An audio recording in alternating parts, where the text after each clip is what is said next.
Hello there, Aries. Welcome to your reading. So you've got some really interesting images that came up when I was shuffling out this spread for you. You've got some great things, by the way, and let me just talk about a few things first that I saw, and I'll unpack them via the spread. I also have an announcement to make. Let me start with that first. I don't usually make announcements, especially because I know that people are here for the reading, but I am no longer giving out private readings. If you are interested in a private reading, I do have a colleague who is a psychic that I trust wholeheartedly. She is an amazing reader, and her information to her scheduling website is in the description box down below. So if you're interested in a reading, if you're looking for some type of spiritual guidance, please reach out to her. And her scheduling website is very user-friendly, it's easy to use, and it's very it's a speedy process. Okay, so if that's something that you want to do, please do reach out. So the information is in the description box below. You can click on the link and it'll take you to her scheduling website where you can enter your information, and it's checkout is via PayPal. It's very easy to use. Okay, so I encourage you to get a reading with her. She's very phenomenal. So when I was shuffling out the spread for you, what I saw was I see this tunnel. It's underground and it's a long tunnel, but there is this really beautiful pinkish white light at the end of the tunnel. And I see this puppy. He's a black he's a black puppy with some white spots on him. He's wagging his tail and he's happily walking through this tunnel because he sees the light on the other side. Now, animals have amazing instincts, and I know this is a puppy and he's finding his way.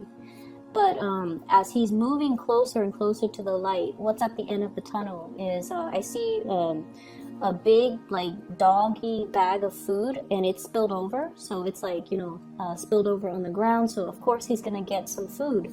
And then I also feel like there are these. It's almost like walking into, and I feel like initially when it's like the light at the end of the tunnel, you think it's gonna be lit up with fluorescent light, but what's really lighting things at the end of that tunnel is like gold coins. Medallion gold coins, things that are shiny and shimmery and glittery, and that's what's creating all that light. So the dog is definitely in the right place. He has no use for the coins and the money and the gold, but somebody can get it to it's almost like the dog is the pioneer and he's discovering these things. So whoever walks in his footstep is going to come across this treasure. Okay, so it's a very beautiful imagery, and I feel like his if he's hungry, his needs are going to be met. If he is looking for work, that's going to be coming into the picture as well. If he's looking for resources, it's going to be there. So I definitely feel like you're verging on the end of a cycle where you're going to be able to get all your needs met. So that's the first image. The second image that I feel here is I keep seeing this cartoon looking fairy, and I don't know the movie. I think it might have been Sleeping Beauty, where the fairy godmothers, there are 3 of them, I believe, and they're kind of pudgy. They're a little bit on the heavier side. So I see this pudgy fairy, and she has like really small wings, and the wings are like flapping. And she's holding this wand, and she's smiling, so she seems like very benevolent. And I feel like she's like smoothing out somebody's hair, like comforting them, smoothing things out. Making a situation better, ironing things out, and just overall, there's this really strong energy of spiritual, ancestral protection coming through for you, okay? So whatever it is, you don't need to fear it. You need to be kind of like, be able to trust your intuition and trust your instinct, kind of like this puppy, okay? To walk into the unknown, without armor, without any way to defend yourself, and to trust that you're walking in the right direction, because there's going to be food at the end of the tunnel. So that's what I saw. And I remember when I did the reading for you at the very beginning of the month, you guys have embarked on a journey and you're waiting for a situation. And I mentioned you were trying to flap your wings, trying to get to your destination, right? And it feels like it's very difficult, and it feels very labor intensive, and it just feels like you're tired, like you need a rest, like you just want to land and just stay where you're at and not have to move. So I feel like energetically there might be some drainage. There might be a situation where you're feeling a little bit tired, a little bit under the weather, a little bit just vitality is very low. This could be with somebody that you're dealing with. If you're taking care of elderly parents, if you're taking care of people in your midst, there's somebody here that is very stubborn. They know what they have to do and they know what's good for them, but they're refusing to partake in activities or taking their medicine or doing things that would actually be beneficial. Like I see somebody who's cooped up in the home for a very long time, and I see you trying to, get them to move, okay? So like, do you want to go on a hike? You need some fresh air. Let's go on a hike. And they're like, no, I'm okay where I'm at right now. And you're trying to tell them, hey, why don't we take a trip so that you can get your mind off things? They're like, no, I'm okay here. And so I feel like you're having difficulty trying to get somebody out of the house. And I feel like for some of you elderly parents, for others, it's somebody that is lacking in vitality and they don't want to do these physical activities. And it could be they're physically lacking in vitality, or emotionally they're feeling a little bit cooped up and they don't really want to they don't want to do what they know deep down is good for them. Okay, so they're trying to avoid doing the self-work. Okay, what I'm also seeing as well, we have here the Ace of Wands, and we have as well, this is the Page of Wands. Okay, you guys are definitely embarking on something brand new. This could be a project. This could be a new job. This could be some type of a creative venture that you're very excited about and you're going to be undertaking wholeheartedly. There's a lot of hopefulness and optimism associated with this. This is an opportunity for you to kind of prove yourself.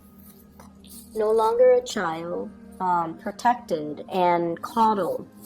We're now becoming a little bit more, we're growing up and we have skills that we want to display to the rest of the world. Okay, so I feel like you're embarking on a brand new journey, and I feel like it's forcing you to step outside of your comfort zone a little bit. But I do sense that you have a lot riding on this, and I also feel like you're going to be, it's in your element, fire signs, the suit of wands, it's in your element, which basically means you're going to transition into it very naturally, without any type of hurdles to overcome, without any type of a learning curve, without any type of without any type of setbacks. Okay, so if you've been fearful of doing this in the past, or if you've been feeling like, once again, self-esteem, I don't know if I'm ready for this just yet. Maybe in 2 years, maybe in 3 months, I need to get myself prepared for it. If for whatever reason you've been holding back, and now you feel like, I'm going to do this, and I feel like it's the right time, and I'm going to embark on it wholeheartedly, and I'm going to show my skills. So I definitely feel the learning curve is not going to be a problem for you. There isn't a learning curve. It seems to me like it's more like a straight path, okay? And we also have as well the straight shooter. This is communication, contact, a lot of exchanges over wide distances. So I definitely feel a lot of communication, a lot of interaction back and forth via electronic communication, emails, text messages. What I'm seeing as well, I see many of you are keeping in contact with a lot of people, okay, going back and forth. And I do see as well, I don't know why there's this mirroring energy here, but I feel like there's a lot of going back and forth, a lot of communication, a lot of long distance communication. And so make sure, and I do see geographical distance as well, but it's going to hit the mark. Okay, so this is a card that traditionally facilitates travel and movement and communication in general. The way that it's coming out, they're saying that you're going to hit the mark, so the distance is not really going to matter. Things are going to be arriving very, very smoothly and transition very smoothly for you, so you don't have to worry. And there's still, okay, the mirroring energy makes sense now. There's some type of a spiritual protection. I mentioned before the ancestral protection, and it's almost like whatever hits this mirror is going to bounce back. Okay, so if it's malintention, it's going to be sent back or boomerang back to the sender. So if you've been dealing with any situation where you feel like you have to shield yourself, or if you have to kind of keep your opponents at bay or try to keep the negativity, away from you, I feel that there is going to be some reprieve from that, and especially there's going to be some type of divine protection where it's going to bounce back that energy and it's not going to energetically affect you. So there's a lot of protection coming through from this spread. I feel like in a mundane sense, for example, if you have a deadline and for whatever for whatever reason, if you fail to miss the deadline, for example, I feel like, the divine protection can come in a way where the deadline is pushed back because so-and-so that was supposed to be there to review the final product happens to be sick, so you have like that extra day to get things done. So it's like buying time. Somebody is stepping in, and it's divine protection that is going to allow you to extend a deadline to a later date that's more to your liking. Okay, and I also sense as well, if there has been like some type of mistakes that you have made in the work environment, something minor, like a typo, like if you're publishing like a manual and there's a typo and it's going to be, or on a PowerPoint presentation and you're going to be in front of the entire work crew giving this PowerPoint presentation and there's like a glaring typo, I feel like there might be some technology malfunction, no one sees it, and then there's an element about saving face. Okay, so I feel like you have some people behind the scenes working to kind of buffer you against whatever negativity, against whatever errors, against whatever typos and things like that. So you do have some really good things, and I feel for whatever reason, whenever I see the spiritual protection, I feel like they always come in because there is a reason for it. So needless to say, be very, very careful about, doing your work diligently and making sure that whatever you put forward is the best my apologies for that noise. Whatever you put forward or whatever you put out into the world, we still need to be mindful that it has to be a good or a desirable representation of us. So it doesn't alleviate us from, dashing, assignments off in the middle of the night. You still have to do your due diligence and you still have to do the work. The spiritual protection that is behind you is to facilitate that process, but it doesn't alleviate you from doing your fair share of the work. But I definitely see you're being helped and you're being coddled and you're being in a situation where you are divinely protected. Okay? What I have here is the Four of Cups and the Seven of Cups, and both the 4 and the 7s are very, very spiritual numbers. They are indicative of healing. They're indicative of, as well, healing others. Okay, the healer and the teacher is what I'm sensing here. And I do sense there's a major difference here. This is about somebody who wants to maintain their distance. Okay, they're not going to get emotionally involved in other people's problems. They say their piece and they kind of leave it alone. They don't let the emotional undertones affect their decision, or they don't get pulled into that emotional space where they're looking at things so subjectively that they're not able to see the forest for the trees. And then we also have the 7 of Cups. This is like that empathy and that sympathy, wanting to do things for another person, feeling things so deeply where we feel like we have to step in and intervene. So there is this opposition here about you needing to protect your energy and needing to not get sucked into other people's emotional flare-ups or even emotional trauma. So if you, for example, have been doing a lot for other people, if you're somebody in your work environment that is doing all the work, or that's like, you know, the go-to person when people have problems and when people are dealing with emotional crises in their life, if it keeps happening over and over and over again, you kind of have to take the stance of, you know, loving detachment, okay? Not wanting to get involved, knowing when to push things away, and knowing when to energetically not let other people's issues affect you. If it's their problem, it's their problem. As much as we want to get involved, we kind of need to preserve our energy and need to draw very clear boundaries, okay? I mentioned 2 weeks ago, there was this guilt, and I feel like it's coming into the picture. Wanting to do things for another person, or feeling like telling yourself, oh, I can't do this because of A, B, C. And usually those A, B, C reasons are linked up with another person that you feel the sense of indebtedness to. So I don't know, for some of you, I feel like somebody helped pave the way for you. Somebody provided something so that you could do something else. And I feel like there's a sense of guilt, there's a sense of indebtedness. And I feel like it doesn't have to be that way. So you kind of need to draw back your energy and to also learn to, it's almost like, yes, they built the foundation. You know, the fours are about the foundation. Yes, they built that foundation.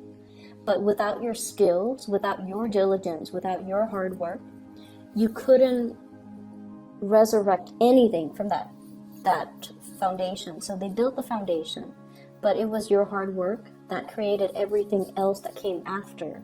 So you have to give yourself that credit and not feel that sense of indebtedness to another person. So I feel like there's something here where you are underestimating your capabilities or underestimating your strength, okay? I'm seeing as well, we have here shining away from the sunlight and the spotlight. So this is the 5 of Wands.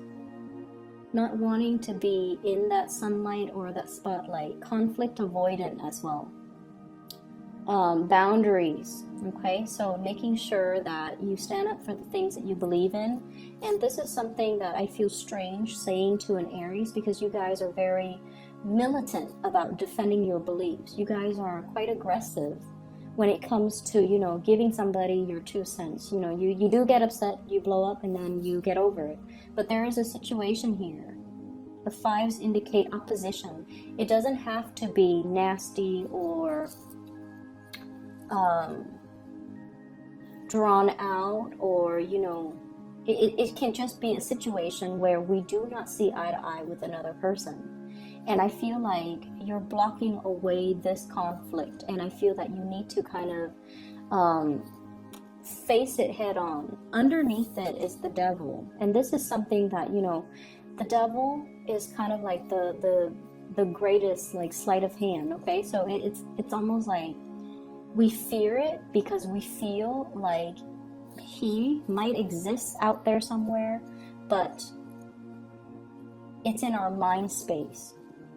Okay, so it's almost like the imagination runs wild, and we make a situation a lot scarier than it has to be. So unless we face it head on, it's going to be constantly, you know, this dreaded fear, but it's not very real. So unless we face it head on, we're not going to be able to banish the fears. We carry it with us. So, and once again, like I said, I feel like it's a little bit strange for me to mention this for you guys, for Aries, but I feel like there's something here where you're trying to avoid conflict, you're trying to hold back, you're trying to appease the other person, and in a way, succumbing to that too much and not voicing your opinion, or not drawing boundaries, or not being able to confront or face the situation head on, I do feel that you're giving your power away. Okay, so make sure that you are aware of this, and you know, say your piece, hit your mark, and move forward. Okay, tackling things, being strategic, and especially communicating in a way where you're able to get your point across. Okay, straightforward communication, hitting your mark right here, and not being afraid of whatever this conflict, this person is, because I feel like the fear is a lot bigger in your head and in your psyche than it is in reality. I'm also sensing here there is a huge uptick when it comes to your financial resources, and possibly being able to have 2 revenue streams. I have here the 2 of Pentacles, 2 sources of income. So it could be you and a partner, it could be you juggling 2 things. And I feel like something is very, very brand new. It needs to be taken seriously and treated almost like with, you know, kitty gloves, okay? Something that is very delicate. It needs an opportunity to grow, and it needs to be taken very seriously. So, you know how in the traditional Rider-Waite deck, the 2 of Pentacles is the man juggling the 2 pentacles? In this situation, it's almost like, which one do I treasure? There are 2 cats here, and they're both, one is new, I guess one is a little bit more, this one looks like it's older, that one looks like it's a kitten. And so if it's brand new, you want to devote a little bit more time to it, okay, until it's self-sustaining, until it's self-sufficient. So this is pretty much telling you not so much to multitask, but to do something, whatever that's newer, whatever that you need to kind of like get off the ground in a very foundational way. Establish that foundation first before you devote more time to what the existing thing. Okay, so treat things that are new, that are emerging, with a little bit more care and a little bit more attention, because it's new, and so it requires a lot more work. Okay, so the initial work that you put in, it's going to pan out. Just be very diligent, be very patient with it, and especially give it that care and that attention until it's able to progress on its own. All right, finances is going to be picking up for you guys very quickly. What I have here is the 8 of Pentacles. This is basically that harvest, okay? Being able to kind of like have something tangible as proof of your hard work. So the 7 is the harvest, the 8 is at that point of completion almost. Excuse me. And I feel like, I almost feel like there's this big energy about, you know, focusing, laser-like focus on one thing, birthing something, taking care of something that is brand new, nurturing it in order for it to grow for you. So I definitely see new projects that are in store for you, and I feel like it's going to pay dividends, but you have to kind of drop the other thing or put it in the back burner for now. Come back to it at a later date, okay? I hope the reading is helpful for you guys, and I do wish you all the best for this month. I'll be back in February, okay? Take care of yourself, Aries.